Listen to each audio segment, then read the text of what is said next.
नमस्कार दोस्तों, मैं अंकुर उपाध्याय स्वागत करता हूं आप सभी का एक बार फिर से अपनी नई वीडियो में। दोस्तों, टाटा मोटर्स इसके लिए परेशानी खत्म नहीं हो रही है। कल मैंने एक वीडियो भी शूट करी थी जहां मैंने आपके साथ कहा कि मूडीज ने रेटिंग तो सेम रखी है लेकिन आगे को लेकर आउटलुक इनका नेगेटिव कर दिया है, जो कि नेगेटिव है एक तरीके से। स्टॉक अलर्ट भी किया था मैंने, हालांकि कोई करेक्शन ज़्यादा नहीं दिखी है, करीब 1/4% ही नीचे है, फ्लैट टू नेगेटिव आप कह सकते हैं। पहले मैं आपको कुछ अपडेट्स शेयर करना चाहूँगा जो कंपनी की तरफ से आते हुए दिख रही हैं। JLR will restart production gradually. Demand outlook remains tough for Europe, China and the US short term. तो डिमांड आउटलुक थोड़ा दिक्कत में दिख रहा है JLR का, यूरोप, चाइना और US तीनों जगह ही। बाकी प्रोडक्शन जल्दी ही शुरू हो जाएगा। अपग्रेड्स H2 यानी कि second half of financial year 26। Outlook for India passenger vehicles to 6 to 8% growth and commercial vehicles to high single digit. Separate listing for PV and CV sector expected in October and November 2025 following regulatory approvals। क्या मतलब है? मतलब यह है कि वित्त वर्ष 26 जो ये चल रहा है, इसका सेकेंड हाफ का आउटलुक भारत की पैसेंजर व्हीकल्स के लिए 6 से 8% ग्रोथ का रखा गया है। अब सेकेंड हाफ क्या है? सितंबर के बाद से सेकेंड हाफ लग जाएगा, यानी अक्टूबर टू मार्च में 6 से 8% का इंडियन पैसेंजर व्हीकल्स का मार्केट ग्रो हो सकता है। कमर्शियल व्हीकल का सिंगल हाई डिजिट में, यानी कि 8% हो सकता है, 9% हो सकता है, 7% हो सकता है। ठीक है। और इन्होंने, आपको पता ही है, डीमर्जर अनाउंस करा हुआ है कि टाटा मोटर्स पैसेंजर व्हीकल और कमर्शियल व्हीकल दोनों अलग अलग लिस्ट हो जाएंगे आपके लिए।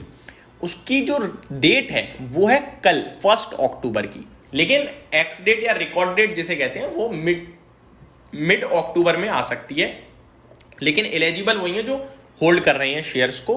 उन्हें आने वाले समय में टाटा मोटर्स के 2 शेयर हो जाएंगे, यानी एक होगा टाटा मोटर्स कमर्शियल व्हीकल, एक होगा टाटा मोटर्स पैसेंजर व्हीकल्स, ये 2 हो जाएंगे।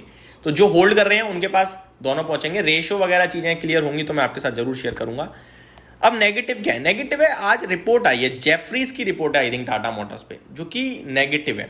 जेफरीज ने अंडर परफॉर्म की रेटिंग को बरकरार रखा है, अंडर परफॉर्म की, और टारगेट पता है कितना दिया है? 575 रुपए का। टाटा मोटर्स के शेयर की बात करूं तो 650-700 रुपए के करीब ट्रेड कर रहा है, और 575 का टारगेट दे रहे हैं, देन डेफिनेटली कंसर्न की बात है। 670 रुपए पे शेयर है, ऑलरेडी इतना टूटा हुआ है, उसके बावजूद भी इस तरीके के टारगेट्स, तो वो दिक्कत का विषय है ही। अब थोड़ा मैं आपके साथ ये जो डीमर्जर की खबर है वो अपडेट दे दूं। Tata motors demerger effective from tomorrow, कल से इफेक्टिव हो जाएगा। What is known so far on record date listing timeline. तो चीजें क्या क्या है वो एक बार शेयर करता हूं आप सभी के साथ। Tata motors demerger of its passenger and commercial vehicles businesses take effect from October 1st। Shareholders will receive Tata Motors Limited commercial vehicle share with the commercial vehicle business is expected to be listed in November, aiming to unlock value and provide both units with great strategic focus amid JLR challenges। तो ये कह रहे हैं कि demerger हो जाएगा commercial vehicle का, और कमर्शियल व्हीकल वाला शेयर नवंबर में लिस्ट भी हो जाएगा आपके लिए मार्केट में। और ये जो डीमर्जर है ये इन्वेस्टर्स को थोड़ी वैल्यू अनलॉक करेगा। इस JLR में जो अभी दिक्कतें चल रही हैं, परेशानी चल रही है, उसकी वजह से शेयर भी टूटा है, लेकिन जब ये डीमर्जर होगा तो थोड़ी सी वैल्यू अनलॉक हो सकती है। Following all regulatory approvals, the much awaited demerger of Tata Motors passenger vehicle and commercial vehicle businesses comes into effect from October 1st. The JLR maker has told analysts that the record date for demerger would be tentatively in mid-October, followed by the listing of both businesses by November. तो ये कह रहे हैं कि नवंबर तक listing हो जाएगी और कल की इफेक्टिव डेट है, बाकी मिड में आपके लिए मिड अक्टूबर में मेन डेट आ जाएगी, एक्स डेट जो होगी। तो ये चीजें हैं दोस्तों जो क्लियरली कंपनी ने कही हैं। The demerger of the commercial vehicle business is on track and NCLT approval has been received.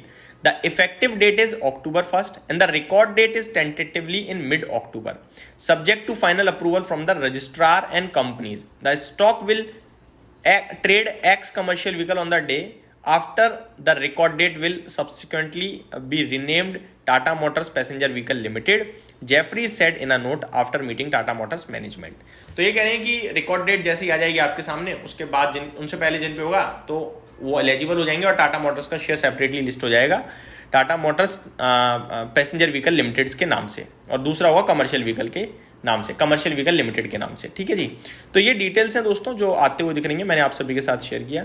यानी कि अगले 2 महीने के अंदर अंदर आपको इस स्टॉक के 2 स्टॉक दिखेंगे, और उससे पहले आपको क्या करना है, डिसीजन सोच समझ के लीजिएगा। मेरा मानना है खोने के लिए ज्यादा कुछ है नहीं।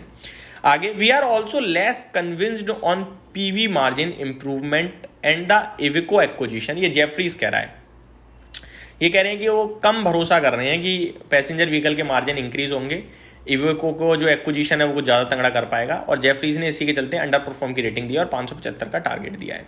तो ये मेरी तरफ से आपके लिए अपडेट थी, बट मैं बुलिश हूँ, मेरे को कोई दिक्कत नहीं है। बाकी मोतीलाल ओसवाल की न्यूट्रल की रेटिंग है, 686 का टारगेट दिया है, नुवामा का 680 का टारगेट है। अभी तो ज़्यादातर ब्रोकरेज हाउसेस थोड़ा नेगेटिव ही दिख रहे हैं। यही समाप्त करता हूँ इस वीडियो को। Thank you so much for watching this video. Have a great day guys.